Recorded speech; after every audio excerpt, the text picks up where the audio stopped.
हमारी संस्कृति, हमारे संस्कार सदा रहें हमारे साथ। सब्सक्राइब करें तिलक।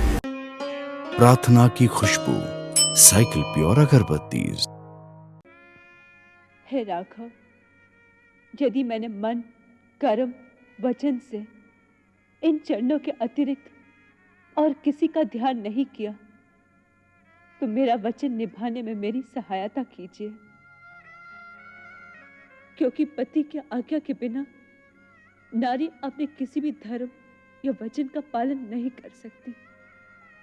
अतः मुझे जाने की आज्ञा दीजिए, अन्यथा मेरे लिए अपने ही योग अग्नि में जल के भस्म होने के अतिरिक्त इस कलंक को मिटाने के लिए और कोई रास्ता नहीं।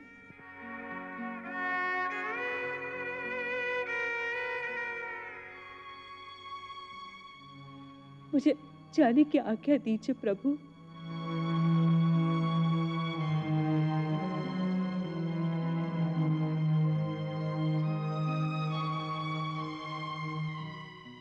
मुझे आज्ञा दीजिए प्रभु, मुझे आज्ञा दीजिए।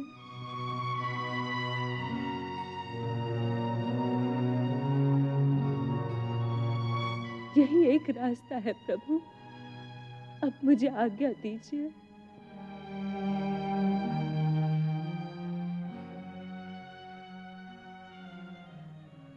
मेरी परीक्षा मत लीजिए प्रभु, मत लीजिए।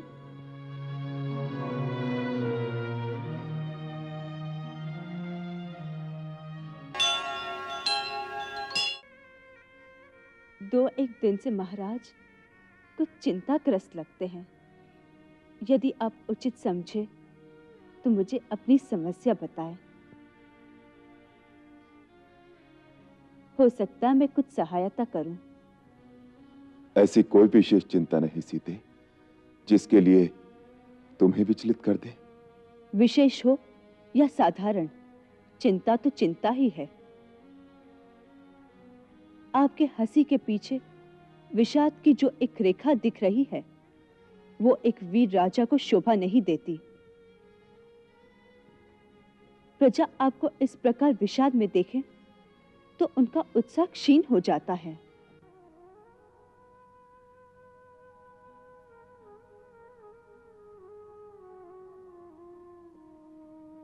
क्या राजा को कभी कोई दुख नहीं हो सकता?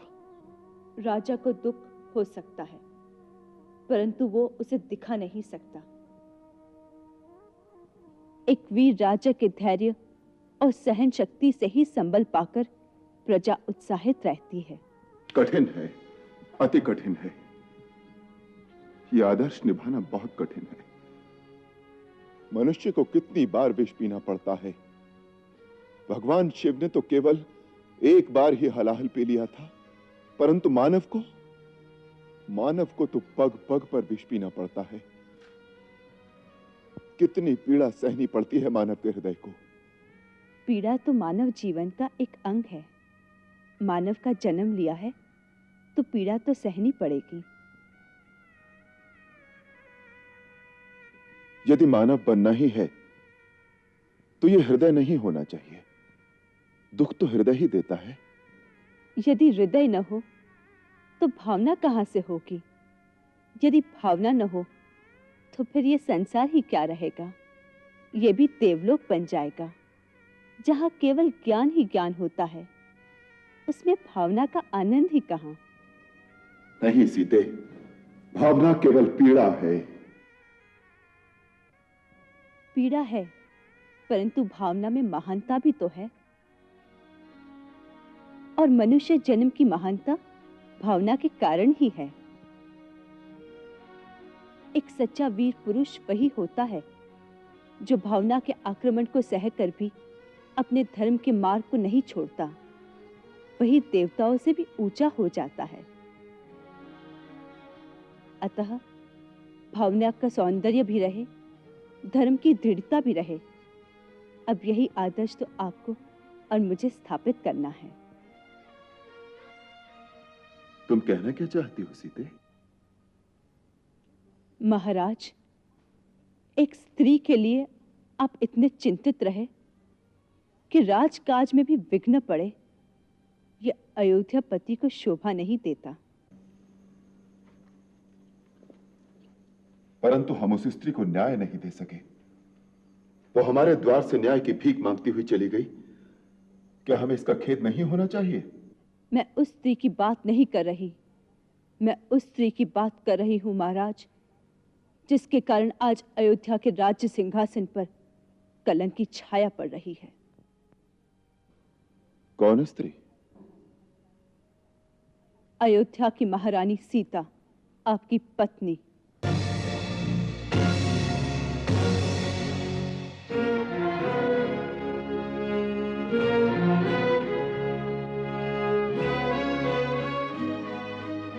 मुझे इस बात का विस्मय है कि आप जैसा धीर और वीर पुरुष इतने दिनों मुझे इतनी सी बात बताने का साहस क्यों न कर सका कि प्रजा सीता को अपवित्र समझती है।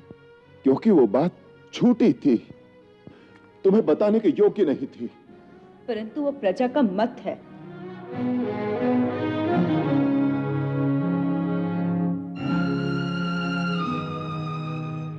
प्रजा यदि झूठ के आधार पर अपनी धारणा बना ले तो क्या किया जाए? राजा झूठ के आधार पर किसी निर्दोष को दंड दे दे, ये कहां का न्याय है? ये न्याय का विषय नहीं, कुल के गौरव का विषय है। अयोध्या का राज्य सिंहासन एक पवित्र वस्तु है, उस पर कलंक की छाया भी नहीं पड़नी चाहिए। यदि वो कलंक झूठा हो तो? फिर भी छाया तो रहेगी। राज्य सिंहासन पवित्र रहना भी चाहिए और पवित्र दिखना भी चाहिए।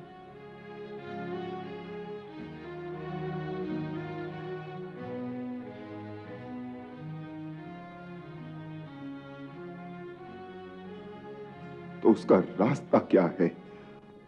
मेरा त्याग।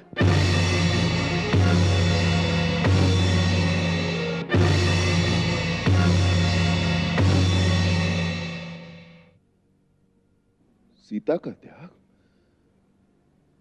राम करेगा? राम सीता का त्याग करेगा? नहीं, राम नहीं करेगा, सीता त्याग करेगी। परंतु क्यों? क्योंकि विवाह के पश्चात आप ही ने कहा था कि सीता, तुम मेरी दासी नहीं, मेरी मित्र, मेरी साथी बनकर रहना। सो मित्र के नाते मेरा कर्तव्य है कि यदि मेरा रहना आपके जीवन को कलंकित कर रहा हो, मैं आपके रास्ते से हट जाऊं। झूठ के सामने घुटने टेक कर? नहीं, प्रजामत के सामने नतमस्तक होकर। एक राजा के नाते जनमत का आदर करना आपका धर्म है।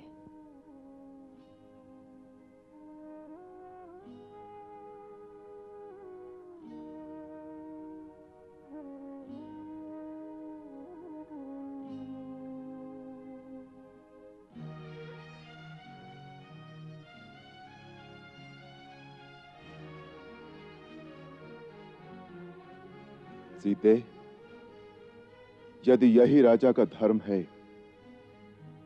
तो मैं राजा ही नहीं रहूंगा। मैं भी तुम्हारे साथ निकल जाऊंगा।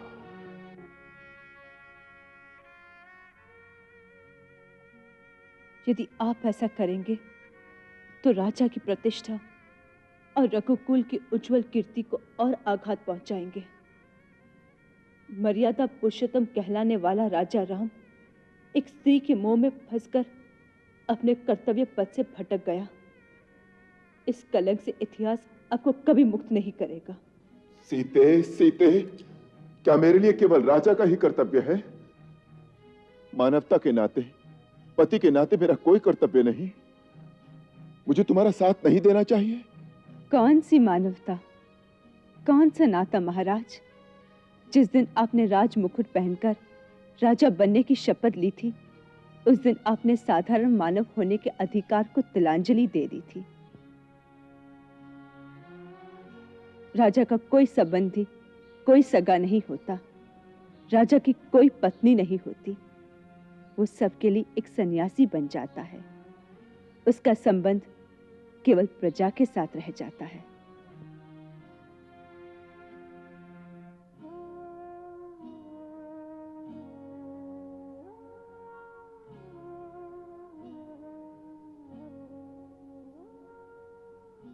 सीते, मुझे समस्त अपयश का भागी बनना स्वीकार है। भले ही सारा संसार मेरी निंदा करे, लेकिन मैं एक निर्दोष पत्नी पर यह अत्याचार और यह अन्याय नहीं कर सकता।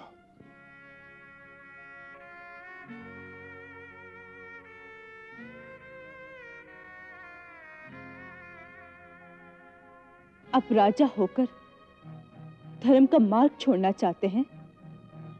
धर्म क्या है?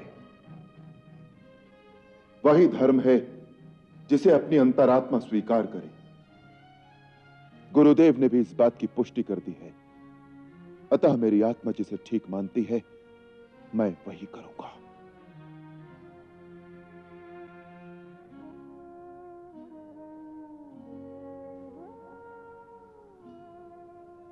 मैं सब कुछ त्याग दूंगा, परंतु सीता का त्याग नहीं करूंगा।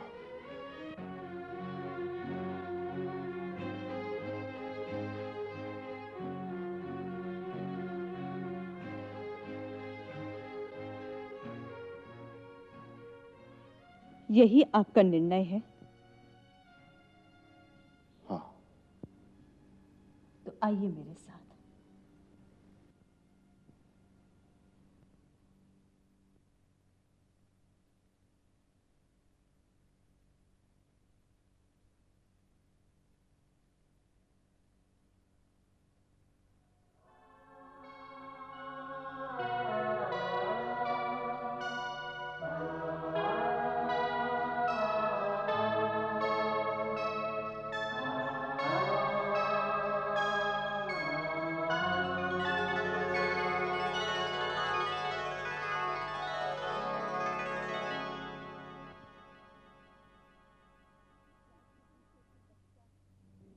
राज्याभिषेक के पश्चात आपने इन पितरों के सम्मुख एक शपथ ली थी, जो इन पत्थरों पर, इस वातावरण में वायु के कण कण पर अंकित है। आपके शब्दों का नाश नहीं हुआ। ध्यान से सुनेंगे महाराज, तो वह शब्द आपको अभी सुनाई देंगे। सुनिए महाराज, ध्यान से सुनिए। राजा के रूप में मेरा कोई भी कार्य ऐसा नहीं होगा जिससे आपका शीश लज्जा से झुक जाए।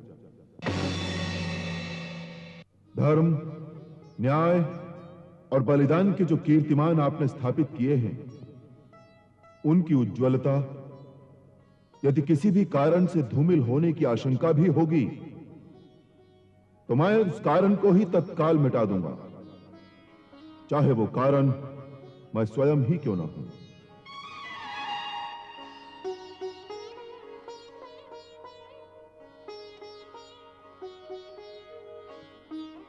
आप इन्हें उत्तर दीजिए।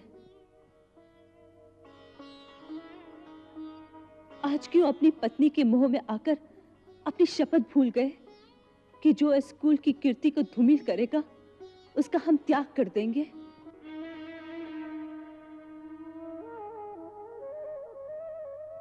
आपको अपनी पत्नी से बहुत प्रेम है,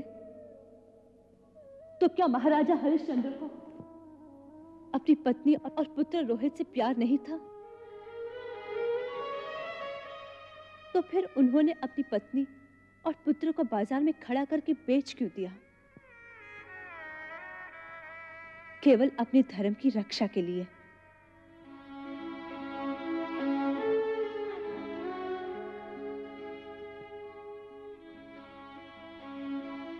क्यों महाराजा शिवी ने अपने शरण में आए हुए एक कबूतर के लिए अपने तन का मांस दे दिया?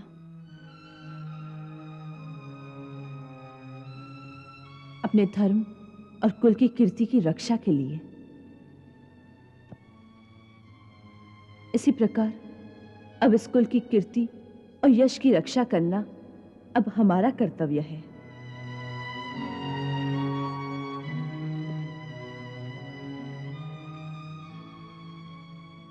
क्या हमारे निजी सुख इन महापुरुषों की कीर्ति से अधिक मूल्यवान है?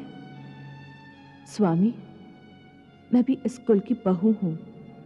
इस कुल के गौरव की रक्षा करने में मेरा भी उतना ही उत्तरदायित्व है जितना कि आपका।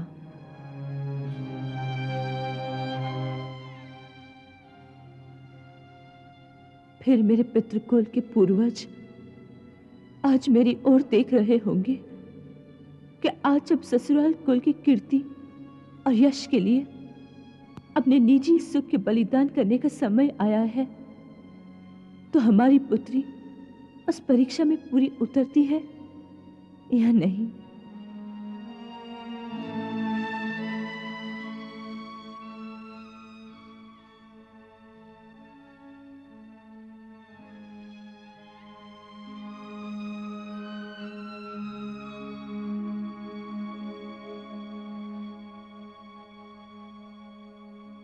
हे रघुवंश की महान आत्माओं, मैं आपके पुत्र वधु और मिथिला नरेश राजा जनक की पुत्री सीता अपने महान पति, अपने भगवान श्री राम के चरणों की सौगंध लेकर वचन देती हूं कि आज के पश्चात मेरी छाया भी आपके पवित्र राजकुल पर नहीं पड़ेगी। मैं अपना नाम का भी त्याग करती हूं ताकि ये कलंकित नाम किसी के जिह्वा पर भी ना आए। रघुवंशियों की भावी संतान को मैं अपने गर्भ में धारण करके जा रही हूं और ये वचन देती हूं कि इस संतान को इस योग्य बनाऊंगी कि आपके नाम और कीर्ति को और भी उज्जवल करे और वीरता के क्षेत्र में अपने पूर्वजों से भी आगे बढ़ जाए। मेरा जीवन उस दिन सार्थक होगा जब मेरी पवित्रता, मेरे सतीत्व, मेरी एकनिष्ठ पति भक्ति, मेरे संतान की वीरता के सामने यही अयोध्या की प्रजा घुटना टेक कर नतमस्तक हो जाए और जो कलंक आज आपके पुत्र वधु पर लगा रही है उसके लिए गिड़गिड़ाकर क्षमा याचना करे, जिससे मेरे महान पति और आपकी कीर्ति पताका तीनों लोकों में सदा लहराती रहे। मेरे वचन सत्य हो, इसके लिए मुझे आशीर्वाद और शक्ति प्रदान करें।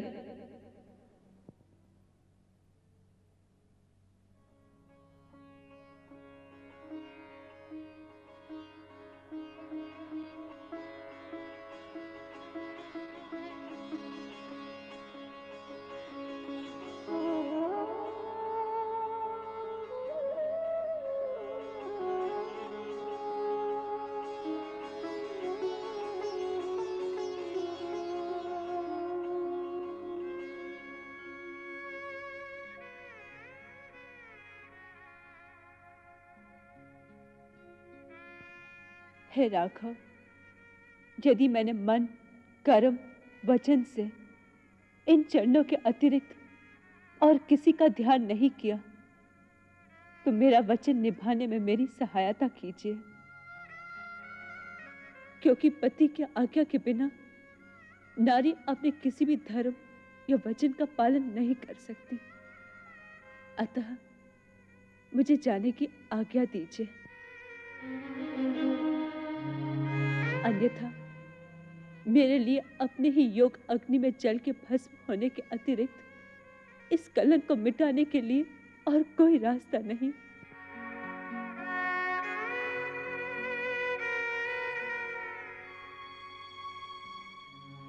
मुझे जाने की आज्ञा दीजिए प्रभु।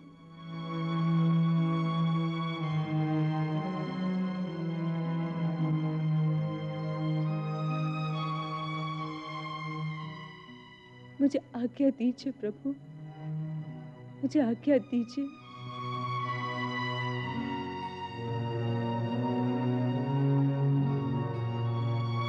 यही एक रास्ता है प्रभु, अब मुझे आज्ञा दीजिए।